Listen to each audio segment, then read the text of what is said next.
Hello friends, welcome to my channel R S tech ज्ञान hub. तो दोस्तों, आज मैं आपके लिए लेकर आई हूँ कंपोजिशन स्कीम में आप कंप्लीट आज हम देखेंगे कौन कौन इसको ऑप्ट कर सकता है, कौन ऑप्ट नहीं कर सकता है, क्या कंप्लायंसेस होती है, क्या एडवांटेज होते हैं, क्या डिसएडवांटेज होते हैं, how to entry, how to exit, सब ठीक है।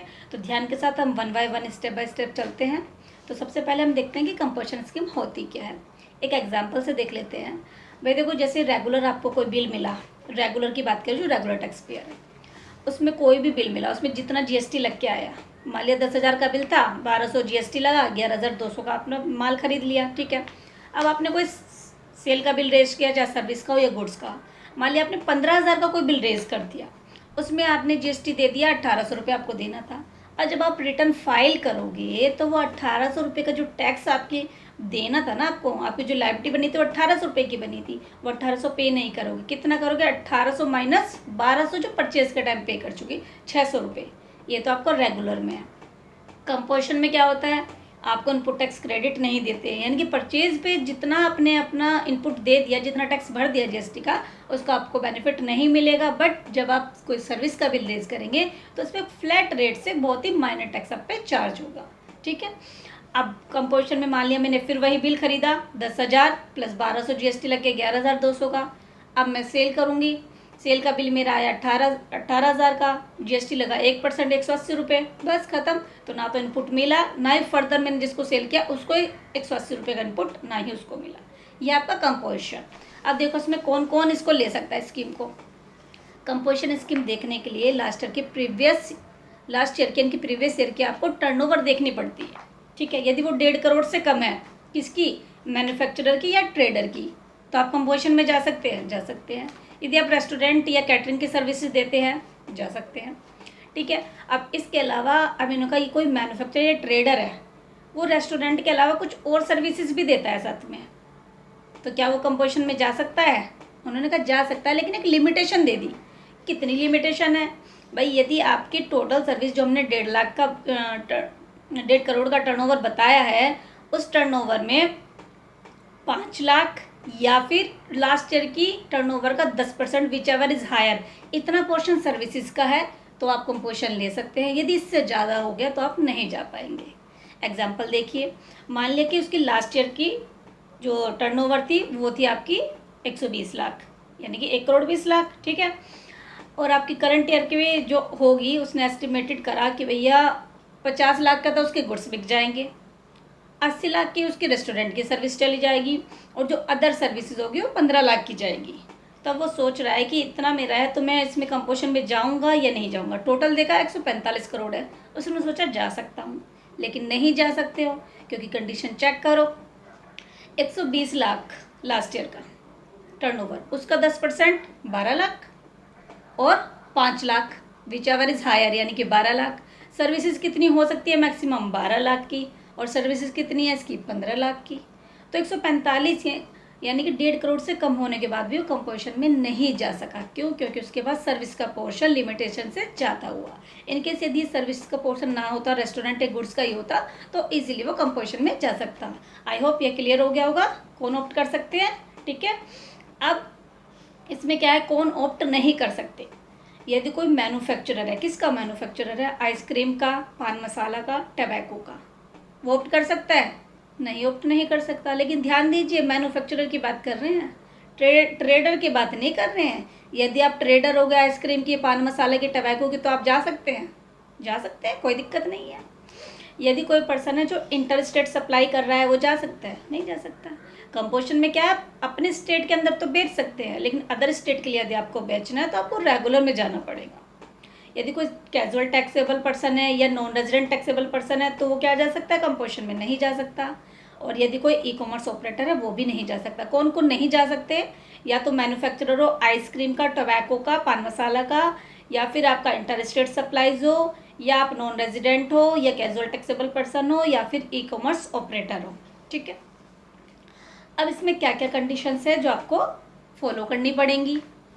जब आप कंपोजिशन में जाएंगे तो कुछ कंडीशन तो लेंगे कि पहली कंडीशन है नो इनपुट टैक्स क्रेडिट, आपको कोई इनपुट नहीं मिलेगा।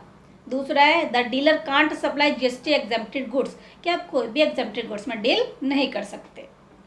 तीसरा है आपको आरसीएम उसी रेट से लगेगा जो नॉर्मल है। ये नहीं कि आपने कंपोजिशन ले लिया तो आप 1, 2, 5, 6 इसी परसेंट, 2 तो कोई रेट ही नहीं है, 1, 5 या 6 रेट से ही देंगे, इस रेट से आप कोई नहीं, जो नॉर्मल रेट होगा उसको उसी रेट से आपको आरसीएम पे करना पड़ेगा। और आपने जैसे एक पैन नंबर पे अलग अलग ब्रांचेस ली होंगी, तो यदि आपने एक पैन नंबर पे एक बिजनेस पे कंपोजिशन ले लिया तो आपको सभी पे उस पैन के अंदर जितना रजिस्ट्रेशन ले रखा है सबको कंपोजिशन ही ऑप्ट करना पड़ेगा। आप टैक्सेबल इनवॉइस इशू नहीं कर सकते, क्योंकि टैक्सेबल इनवॉइस दोगे तो आप इनपुट दे सकते हो ना, किसी को आगे फॉरवर्ड कर सकते हो, लेकिन नहीं, आप तो बिल ऑफ सप्लाई इशू करोगे, है ना, क्योंकि आप इनपुट पास नहीं कर सकते आगे, तो आपको क्या इशू करना है, बिल ऑफ सप्लाई। आपका जो साइन बोर्ड होगा उस पर क्या लिखोगे आप, कंपोजिशन टैक्सेबल पर्सन, और जो एवरी बिल आप इशू करोगे बिल पे क्या लिखोगे, कंपोजिशन टैक्सेबल पर्सन। ठीक है। अब इन्होंने कहा है कि आप इसमें एंट्री करोगे तो कैसे करोगे आप कंपोजिशन के में, तो इन्होंने कहा या तो आप फ्रेश रजिस्ट्रेशन करोगे तो आपके पास ऑप्शन आता है, अदरवाइज जिसका टर्नओवर कम होता है हर साल उसके पास एक ऑप्शन आता है ना, उसके पास ऑप्शन आता है GST CMP 02, ऑप्ट कर लो, चले जाओ।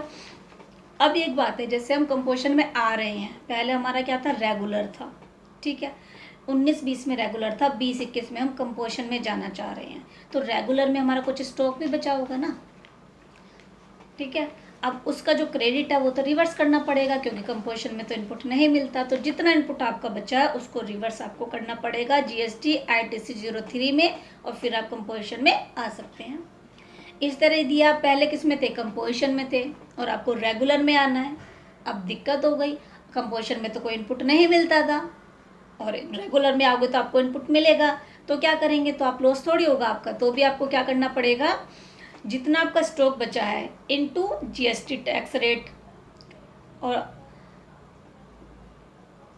बाय कितना करना पड़ेगा आपको, 100 प्लस GST रेट। तो इससे आपको जितना GST, क्योंकि आप क्या करोगे, इस माल को पूरा जैसे आपने कोई भी परचेज किया होगा GST जोड़ के तब आपने बुक किया होगा, तो इसमें क्या करेंगे हम कि आपका स्टॉक प्लस आपका कर दिया stock into GST rate upon 100 into GST rate, इससे क्या हो जाएगा, आपका इनपुट टैक्स क्रेडिट निकल के आ जाएगा, और वो आप उसका बेनिफिट आप ले सकेंगे। ठीक है, ये आगे बात। अब आप जैसे कंपोजिशन में थे, आपको एग्जिट करना है, एग्जिट में क्या होगा भैया, यदि आपने किसी भी टाइम आपकी 1.5 करोड़ की लिमिट पार आ गई, सर्विस की लिमिट ऊपर हो गई, या आपने इंटरेस्ट रेट सप्लाई कर दी, तो उसी डेट से आप किसमें आ जाओगे, इंटरेस्ट रेट पे, तो ये सब आपको फॉलो करना पड़ेगा। और यदि आपको वॉलेंटरी जाना है तो GST CMP 04 फाइल करो तो आप उसमें जा सकते हैं। एंट्री एग्जिट हो गया, क्या क्या कंप्लायंस थी वो हो गया। अब इसके एडवांटेज डिसएडवांटेज देख लो। एडवांटेज क्या है, ये छोटे व्यापारियों के लिए होती है और पहली बार तो नहीं आई, ये आपके वैट में भी थी, एक्साइज में भी थी, सर्विस में भी थी, इवन आप इनकम टैक्स में उठाओ तो प्रिजम्पटिव उसमें भी है। क्या होता है कि छोटे व्यापारियों को रिलैक्सेशन देने के लिए कि ज़्यादा मत्थापच्ची ना हो, ज़्यादा कंप्लाइंस ना हो, सिंप्लीफाइड वे बनाने के लिए उनको ये ऑप्शन दिया जाता है। कोई मैंडेटरी तो नहीं है कि आपको लेना ही लेना है, एक ऑप्शन है कि अगर आपको कम कंप्लाइंस करनी है, कब बुक्स मेंटेन कम करना है तो आप ये कर सकते हैं। ठीक है, अब इसमें क्या है, एडवांटेज क्या है, आपको कम टैक्स पे करना पड़ेगा, ठीक है, और आपको आपकी रिटर्न्स भी क्या होगी, क्वार्टरली फाइल होगी, हर मंथली का मत्था चक्कर खत्म है, किसका इनपुट लेना है किसका नहीं लेना है, वो सब कोई चक्कर ही नहीं है ना, फ्लैट रेट से आपको खुद से बियर करना है, वो पे करना है। ठीक है, और डिसएडवांटेज क्या हो गया, आप इनपुट नहीं ले सकते, आप इंटरेस्टेड सप्लाई भी नहीं कर सकते। अब बाहर से जो खरीदने वाला बायर होगा, जो रेगुलर होगा, तो वो रेगुलर से खरीदने कोई प्रेफरेंस देगा ना, क्योंकि उसको तो इनपुट लेना है, तो इस तरह के इश्यूज इसमें आएंगे। ठीक है, तो हमारा ये तो हो गया। अब इसमें रेट बता देती हूँ कि भैया ये आपको मैन्युफैक्चरर और ट्रेडर हो गया, तो जिसमें वो सर्विसेज भी इंक्लूड है 5 लाख वाली, तो आपका आधा % CGST GST यानी कि 1% का रेट होगा। रेस्टोरेंट के लिए आपका 5% का रेट होगा। ठीक है, अब इन्होंने कहा है कि एक और स्कीम आई है जो कंपोजिशन के सिमिलर है। ठीक है, अब उसको देखने के लिए इसमें क्या क्या इश्यूज है, कैसे इसको करें, वो किसके लिए है, वो नोटिफिकेशन नंबर 2 2019 7 मार्च को आई थी, क्योंकि 1.5 करोड़ से नीचे वाले भी व्यापारी है जो उसका बेनिफिट नहीं ले पा रहे थे, तो उनके लिए क्या है कि यदि आप 50 लाख से कम आपका टर्नओवर है लास्ट ईयर, तो आपका जिसमें क्या है, फर्स्ट सप्लाईज ऑफ गुड्स और सर्विसेज और both up to aggregate turnover of 50 lakhs rupees made on और after 1 April in any financial year by registered person, कि रजिस्टर्ड पर्सन का या तो गुड्स की सप्लाई या सर्विसेज की या दोनों की 50 लाख से कम हो तो आप कंपोजिशन यूज़ कर सकते हैं। मतलब कंपोजिशन वाला बेनिफिट आपको मिल जाएगा 50 लाख से कम वालों को भी, कि जिनको 1.5 करोड़ वाला बेनिफिट ऊपर नहीं मिल रहा, रेस्टोरेंट वाला नहीं मिल रहा, और सप्लाईज का जो ऊपर बेनिफिट दिया 5 लाख का वो नहीं मिल रहा, वो लोग यहाँ पे बेनिफिट ले सकते हैं। इसकी टर्म कंडीशन डिक्टो सब वही का वही है, आपका कंपोजिशन जैसा ही है। इसमें भी इन्होंने साफ साफ बताया है कि यदि आपका इनपुट बचा है, एक रजिस्टर्ड पर्सन है जिसने इनपुट टैक्स क्रेडिट ऑप्ट किया था, इसमें आ रहा है, तो उसको भी पहले क्या करना पड़ेगा, अपना जितना भी स्टॉक बचा है उसका इनपुट रिवर्स करके तब वो इस स्कीम में जाएगा। बाकी बिल ऑफ सप्लाई, इसमें बस एक कहाँ चेंजेस आएगा आपका, जो बिल के नीचे मैंने लिखने के लिए बताया था ना, bill of supply composition scheme में, तो देखो दोनों में एक बस उसमें नोटिफिकेशन के साथ लिखना है, इसमें नॉर्मल। जो हमारा नॉर्मल कंपोजिशन स्कीम है उसमें तो हम लिखते थे composition taxable person not eligible to collect tax on supplies, ठीक है। और इसके अंदर हम लिखते हैं taxable person paying tax in terms of notification number 2 2019 central tax rate dated 17 March 2019 not eligible to collect tax on supplies, दोनों में ये लिखना होता है। बाकी सब सिमिलर कंडीशंस है। रिटर्न वही आपकी क्वार्टरली जाती है, क्वार्टर खत्म हुआ अप्रैल मई जून तो जुलाई में 18 जुलाई तक, और साल में एक आपकी एनुअल रिटर्न जाएगी 9C बस। तो आई होप आपको बहुत आराम से क्लियर हो गया होगा कि किस किस को कौन जा सकता है कंपोजिशन में, कौन नहीं जा सकता है। अभी आपके पास ऑप्शन आ रहा होगा, तो आप अपने अपने मतलब पर्सन टू पर्सन पर डिपेंड करेगा किसके लिए बेनिफिशियल है किसके लिए नहीं है। और लेने के बाद भी यदि आपको लगे कि भाई गलती होगी लेके, तो वापस आ जाओ, रेगुलर से कंपोजिशन में आ जाओ, कंपोजिशन से रेगुलर में आ जाओ। ऐसा भी नहीं कि आपका इनपुट लॉस हो जाएगा, दोनों में है, या तो रिवर्स करना पड़ेगा या फिर बुक करना पड़ेगा, कैलकुलेट करके बुक कर लो। और ये मैंडेटरी तो नहीं है, ऑप्शनल है, भाई जिसको फ़ायदा लेना हो ले लो, जिसको नहीं लेना है तो मत लो, ठीक है। तो थैंक यू सो मच दोस्तों। यदि आपको फिर भी कोई प्रॉब्लम आ रही हो तो प्लीज़ कमेंट बॉक्स में मुझे कमेंट कीजिए, और मेरी वीडियो को लाइक कीजिए, शेयर कीजिए एंड चैनल को सब्सक्राइब कीजिए। Thank you so much.